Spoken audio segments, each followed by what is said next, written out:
Yeah, give Penn State all the credit in the world. They never quit. They never laid down.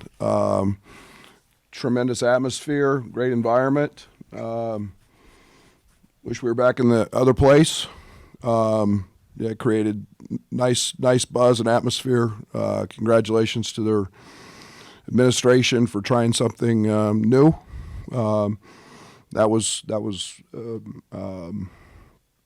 great environment for college basketball. Obviously, we feel like we lost the game. We did just about everything wrong in the last 2.5 minutes, and they made shots. So can't give up 55% field goal percentage in the second half and win. Disappointed in that, and coming off the Maryland game where we held them to 34%. So all the credit goes to Mike and his kids, and they got the win. Brad, can you remember? I'm sorry. Go ahead. what bothered you most about the final couple minutes there? Everything. We didn't do anything right. We did everything we could possibly do to lose the game, from foul on the last play to the missed free throws to turning the ball over against the press to not getting a stop when we needed one. We missed 2 layups. Luke missed a wide open 3 in the corner. It was everything. Brad, can you remember anything in your career? You've been around a while, quite like that last 2.5 minutes. Yeah, I beat VCU in the NCAA tournament on a 4-point play, very similar to that. Bad player makes a bad decision and fouls, and yeah, I did it in the NCAA tournament. So, games happen like that, and unfortunately, we were on the wrong end of one. Brad, what bothers you most about your defense right now, here in the back? Blown assignments, probably. I thought Amani came in and gave us a great lift in the first half. Our assignments, our attention to details is not very good, and we went under guys. Our lack of physicality was evident. They just knocked us around. I thought we did a pretty good job on Ace. For the most part, but it was all the other guys, and late in the game we let I think it was Hicks come off the little pin down, and we're not connected to him. We walked through that play 15 times, went through that play. So it's just being dialed in and mentally focused. I guess, how do you address that then? Before Saturday, start being playing time and subbing guys out. We should be beyond that point, but again, we can't afford those. We knew they were going to cut. Justin gave up, 4 layups on cuts tonight. And then it's 6 or 8 points on out of bounds plays on one we covered. Those are deals that cause you to lose.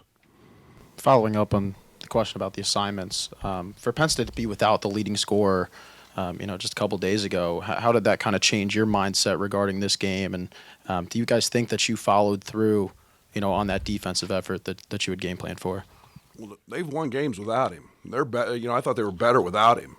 The ball moved. The ball's in Ace's hands, and I don't know anything about anything that's going on with him. So I'm not commenting on him, but their role definement's great. They're adding Dunn and putting him in a place where he gets shots, and their roles were very defined, and so it's not I'm not in their locker room, I'm not around, but that's a very connected basketball team. Brad, you mentioned both the crowd and the mental aspect. How much of that is tied together, and how much do you think the crowd bothered your team that last 35 seconds or so? Well, I don't know if the crowd bothered us. It was just nice to be in that atmosphere. We've come here, for a while, and that's a pretty cool environment. And I'm nostalgic because I like the really old buildings and crowds, but we just played in front of 18,000 at Maryland and closed one out. So I'm not saying that had anything to do with it. It was more our just not making plays. Brett, 18 turnovers tonight. That's the most by far in the Big Ten that you've had. What did they do, or what did your guys not handle? Yeah, it's just 40 minutes of what they did. You know, they run and jump, and you know, we were sloppy with the ball. I mean, Coleman hasn't had a ball taken in a long, long time. I think they took 3 or 4 in the first half and just knocked him out of his hands. And Marcus, was handling the ball a lot. But they're very handsy. They're one of the top steel teams, and the one thing we did was turn it over and played into their hands a little bit.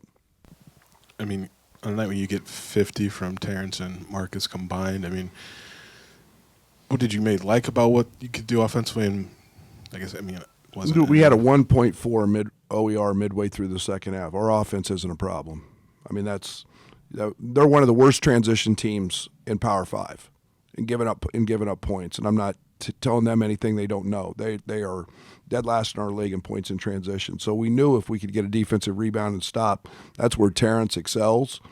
And he was terrific in that area. And but again, we've got to give them credit. They did a good job in our post ups and throwing different looks at us and doubling. And like I said, we turned the ball over.